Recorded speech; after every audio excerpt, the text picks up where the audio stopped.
You mentioned the week long of practice leading up. I'm going to ask a very generic question, I guess, but how'd you sleep last night? Can you feel the excitement in the locker room? And do you feel excited for this game finally getting here?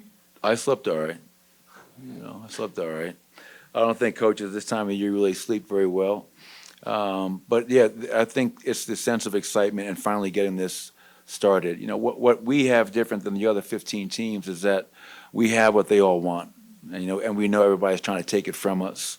And so with that comes a responsibility. But I think the players, as I mentioned earlier, Katie, they're just, I gave them a quiz upstairs from personnel to themes to play calls to coverages to adjustments.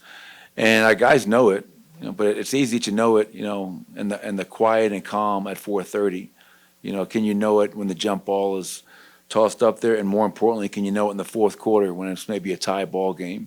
But yeah, our guys are ready. I give our guys so much credit for the year we had, but ultimately we're going to be judged on the postseason. That's the way it is, and that speaks to what we've built here in the last 5-6 years. Coach, the team last year won every single game one that they played. What sort of allowed for that preparation and for the team to excel immediately out of the gate that you think could carry over for this season? Well, I mean, it's one. Each game one was at home. We have, in my opinion, we have the best home crowd in the NBA. So I think our fans had a lot to do with that. I think, two, the players deserve a ton of credit because they were locked in, they were focused, and they were ready to go from Jump Street. And then the coaching staff. I have a tremendous coaching staff, and we spent a lot of time prepping our guys in the details of the game and the game plan on both offense and defense. So when you add all that together, that allowed us to go 16-4, only lose one home game in the entire championship run, and hopefully tonight we're able to replicate that and get off to a great start. Coach, the Lakers shifted their starting lineup early in February. They're 19-6 from that point. What have you seen from that starting group, and what type of challenges do they present, particularly on the offensive end? It's the same starting lineup that we're used to. I mean, it's they're playing very well, to your point. Obviously, they have a lot of size. When you have AD, LeBron, and Rui, and then you have, obviously, D'Angelo Russell and Reeves in the backcourt, and they found their rhythm. I mean, that's probably the most important thing. It's coaches like Darvin, like any coach, you're always trying to find a group that's going to give you the best chance to win. And they went to that lineup, and they've had great success. But they're defending, they're scoring, and they have a lot of weapons out there. So, but we saw that lineup quite a bit in the playoffs last year in the Western Conference Finals, and we're ready for it. And obviously, the overall roster and the coach is largely similar to last May. Do you see any differences in this Lakers team compared to what you faced in the Western Conference Finals a year ago?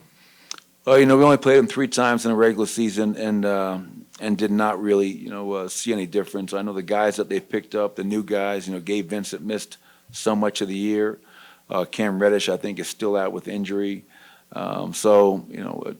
For me, it hasn't been like this is a brand new team. Obviously, Darvin, as you mentioned, his coaching staff and their core. I mean, and same thing with us. Yes, we lost a guy like Bruce Brown and Jeff Green and Ish Smith, but our core is still here. And I'm sure they feel pretty comfortable knowing what we're about, and we feel just as comfortable knowing what they're about. With all that being said, you can prepare all you want, but once that jump ball goes up, then we'll get a much better idea of where we're at with each other.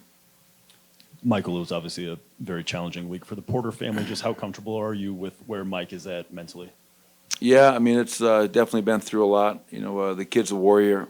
I have so much respect for everything Michael and his entire family have gone through, and he knows he has the entire support of this organization behind him. So we'll keep an eye on him, but I fully expect Michael to go out there like in his safe place, get on the court, get away from all that, and just get back to playing the game that he loves.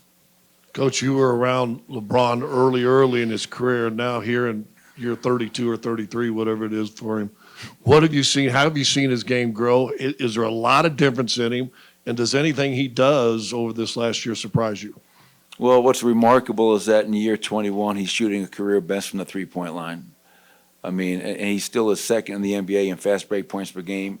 So you still can't slow him down. He's a runaway train in transition. That's where it starts with him, is in transition. Obviously, his ability to shoot the three-point shot with great efficiency. He's big, he's strong, he's physical, he gets to the rim. And then to me, what's always stood out from early on until now is his ability to make every one of his teammates better. So incredible what he's done with his career. And for him to be playing at the level he's playing at this, what most would call late stage, but for him, maybe it's middle stage, who knows?